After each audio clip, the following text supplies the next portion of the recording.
Hello everyone, welcome আমার channel. দেখো আজকের এই ক্লাসে আমরা কয়েকটা বাক্য সুন্দরভাবে ইংলিশে ট্রান্সলেট করবো। দেখো প্রতিদিনের মতন এই ক্লাসের শেষে আমি কয়েকটা বাক্য দেবো, অবশ্যই আমাকে কমেন্ট বক্সে জানাবে। দেখো এখানে আজকে যে বাক্যগুলো হবে একটু ডিফারেন্স, ভেরি ডিফারেন্স। কেন? কারণ দেখো একটা সাধারণত বিষয় দেখি, যে বাক্যের মধ্যে সাবজেক্ট বা কর্তা থাকে সে কিছু না কিছু করে, অর্থাৎ কাজ করে, তাকে প্রধান আমরা রাখি বা গুরুত্ব দিই। কিন্তু এখানে দেখো, যাকে গুরুত্ব দেব, যে সাবজেক্ট হিসাবে থাকবে, সে কিন্তু কাজ করবে না, সে নিজে কিছু কাজ করবে না। দেখো, কাজটি শেষ করা হয়েছে, প্রশ্নগুলো সমাধান করা হয়েছে, তাকে অপমান করা হয়েছে।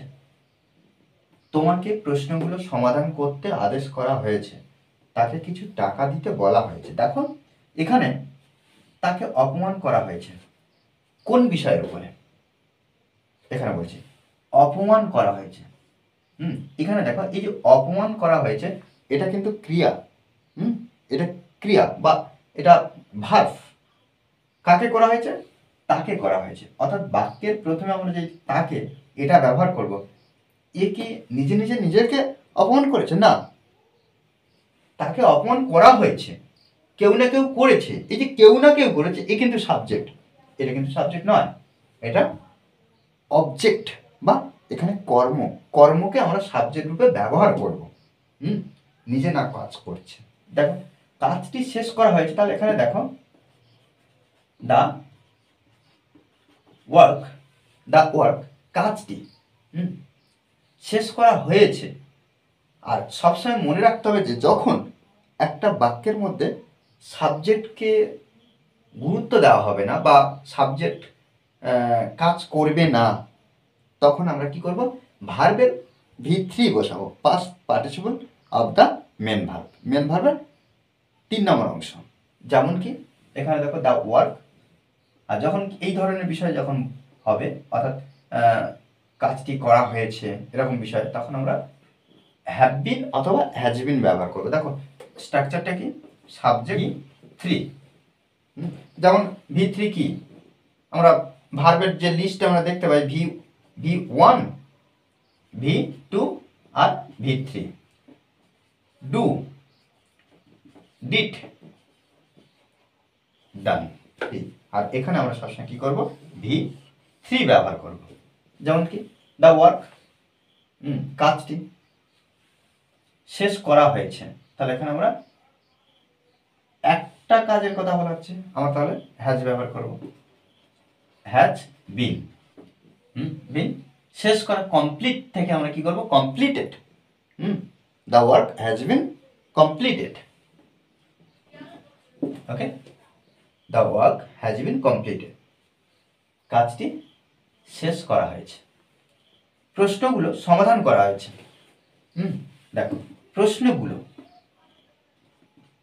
দ্য কোয়েশ্চেন্স, প্রশ্নগুলো কি করা হয়েছে? না, সমাধান করা হয়েছে। তাহলে এখানে হ্যাভ ব্যবহার করব, হ্যাভ বিন। কেন হ্যাভ বিন ব্যবহার করলাম, হ্যাভ ব্যবহার করলাম কেন? কারণ দেখো এটা প্লুরাল, অনেকগুলোকে বোঝাচ্ছে, সেক্ষেত্রে আমরা হ্যাভ বসাবো। সলভ থেকে সলভড ইডি যুক্ত করব, সলভড। তাকে অপমান করা হয়েছে, তাহলে এখানে আমরা হি ছেলেদের ক্ষেত্রে ব্যবহার করতে পারি, মেয়েদের ক্ষেত্রে সি ব্যবহার করতে পারি। তাকে হ্যাজ বিন ইনসাল্ট থেকে ইনসাল্টেড।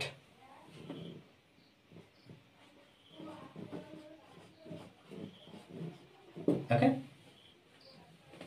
তোমাকে প্রশ্নগুলো সমাধান করতে আদেশ করা হয়েছে।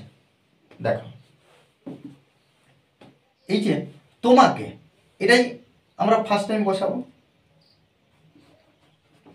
ইউ, তোমাকে। দেখো এই যে আদেশ করা হয়েছে,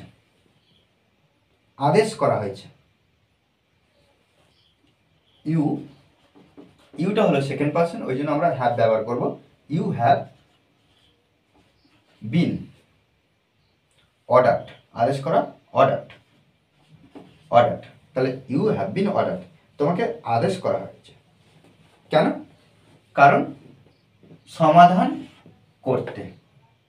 সমাধান করতে প্রশ্নগুলোর, তাহলে এখানে করতে কি না সমাধান করতে তে যুক্ত ভার্ব আছে, আর যখন আমরা তে যুক্ত ভার্ব দেখব তখন আমরা কি করব, সেই ভার্বের আগে টু বসাবো, অর্থাৎ ইনফিনিটিভ ব্যবহার করব। ইনফিনিটিভ কি?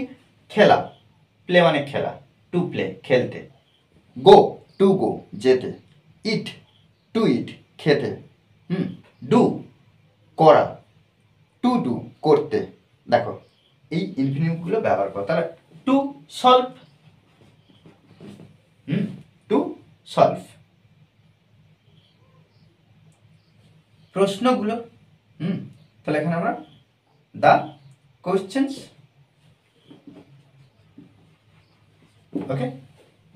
দেখো আর কয়েকটা বাক্য দেখো, তাকে শাস্তি দেওয়া হয়েছে, তাকে শাস্তি দেওয়া হয়েছে, তাকে নির্বাচন করা হয়েছে। এমন বলতে হয় যে রাজনীতিতে তাকে নির্বাচন করা হয়েছে, রাজনীতিতে তাকে নির্বাচন করা হয়েছে। দেখো এই দুটো বাক্য অবশ্যই আমাকে কমেন্টসে জানাবে। কেন? কারণ আমাদেরকেও প্র্যাকটিস করতে হবে, মনে রাখতে হবে যে প্র্যাকটিসের বিকল্প কিছু হয় না, ওকে। আর এই ক্লাসটি যদি ভালো লাগে অবশ্যই লাইক কমেন্ট শেয়ার, আর যারা এখনও পর্যন্ত এই চ্যানেলটি সাবস্ক্রাইব করেননি তারা অবশ্যই চ্যানেলটি সাবস্ক্রাইব করে পাশে থাকবেন, okay. Thanks for watching this video.